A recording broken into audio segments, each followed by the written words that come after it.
About 100 years had passed since the death of Charlemagne, and his great empire had fallen to pieces. 7 kings ruled where he had once been sole emperor. West of the Rhine, where the Germans lived, the last descendant of Charlemagne died when he was a mere boy.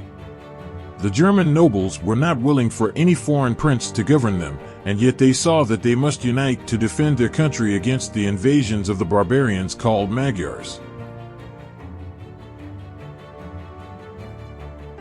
So they met and elected Conrad, Duke of Franconia, to be their king.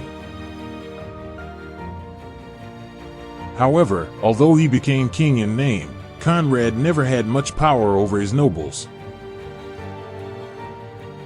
Some of them refused to recognize him as king, and his reign was disturbed by quarrels and wars. He died in 919, and on his deathbed he said to his brother, Henry, Duke of Saxony, is the ablest ruler in the empire. Elect him king, and Germany will have peace. A few months after Conrad's death, the nobles met at Aix-la-Chapelle and elected Henry to be their king. At this time it was the custom in Europe to hunt various birds, such as the wild duck and partridge, with falcons. The falcons were long-winged birds of prey, resembling hawks. They were trained to perch on their master's wrist and wait patiently until they were told to fly. Then they would swiftly dart at their prey and bear it to the ground. Henry was very fond of falconry and hence was known as Henry the Fowler, or falconer. As soon as the other dukes had elected him king, a messenger was sent to Saxony to inform him of the honor done him. After a search of some days he was at last found, far up in the Harz mountains, hunting with his falcons. Kneeling at his feet, the messenger said, "God save you, Henry of Saxony. I come to announce the death of King Conrad and to tell you that the nobles have elected you to succeed him as king of the Germans." For a moment the Duke was speechless with amazement. Then he exclaimed, "Elected me king? I cannot believe it. I am a Saxon, and King Conrad was a frank and a bitter enemy to me." "It is true," replied the messenger.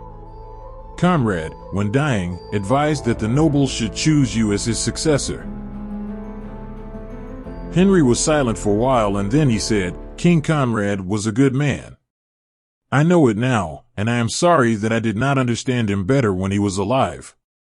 I accept the position offered to me, and I pray that I may be guided by heaven in ruling his people."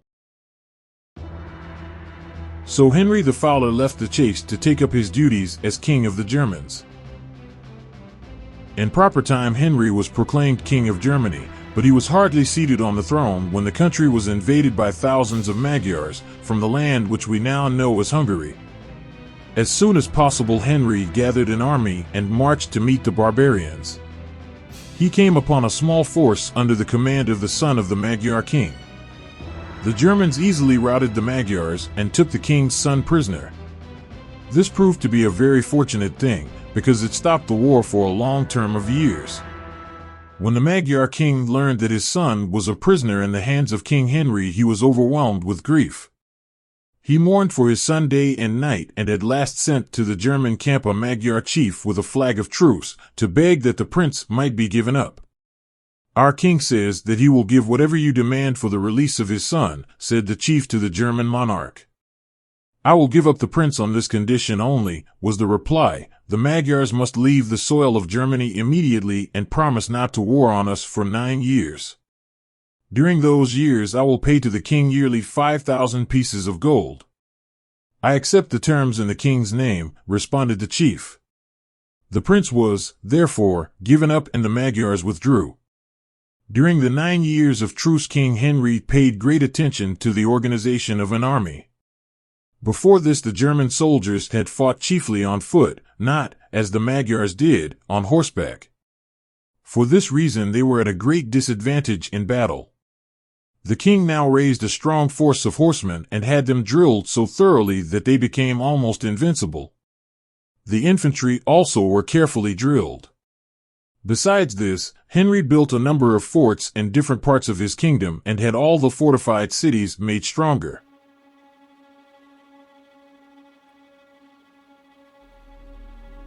The following year, the Magyar chief appeared at the German court and demanded a 10th payment. "Not a piece of gold will be given you," replied King Henry. "Our truce is ended." In less than a week, a vast body of Magyars entered Germany to renew the war. Henry held his army in waiting until lack of food compelled the barbarians to divide their forces into two separate bodies. One division was sent to one part of the country, the other to another part. Henry completely routed both divisions, and the power of the Magyars in Germany was broken. The Danes also invaded Henry's kingdom, but he defeated them and drove them back. Henry reigned for 18 years, and when he died, all Germany was peaceful and prosperous. His son Otto succeeded him. He assumed the title of emperor, which Charlemagne had borne more than 100 years before. From that time on, for nearly 1,000 years, all the German emperors claimed to be the successors of Charlemagne. They called their domain the Holy Roman Empire, and took the title emperor or emperor of the Romans, until the year 1806, when Francis II resigned it.